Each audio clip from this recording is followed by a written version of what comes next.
Magandang araw sa ating lahat. Bali, share ko lang itong maikling video na to sa ating mga kapwa technician na baguhan pa lang or hindi pa masyadong pamilyar sa mga gantong klase ng no-frost refrigerator na inverter.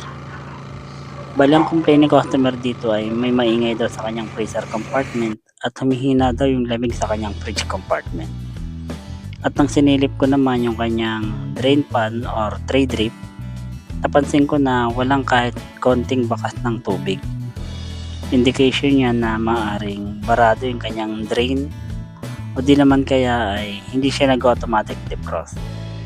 Pero nung tinanong ko naman si customer ay wala naman daw tumutulo dun sa kanyang fridge compartment dahil kapag barado yung kanyang drain may chance na tumulo yung kanyang tubig sa loob ng kanyang fridge compartment sa halip na dito sa kanyang drain pan. At dahil doon, masasabi natin na maaaring hindi yun barado at maaaring ang problema ay nandun sa kanyang defrost cycle. Bali at ito nga at binuksan na natin yung kanyang shroud at nakita natin na sobrang kapal ng kanyang yelo. At yung kanyang freezer pa naman ay gumagana rin naman. Bali kapag ganito yung nakita nyo, iisipin nyo na agad na maaaring may problema talaga siya sa kanyang defrosting. At ang mga i-check nyo dyan ng mga pyesa, yung mga related sa kanyang pag-defrost.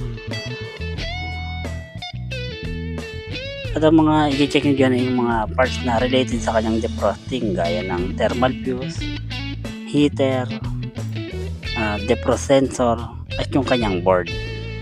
Pero since na hindi naman natin kayang ma-check basta-basta yung kanyang board, pwede nating i-check yung mga parts na pwede nating i-check.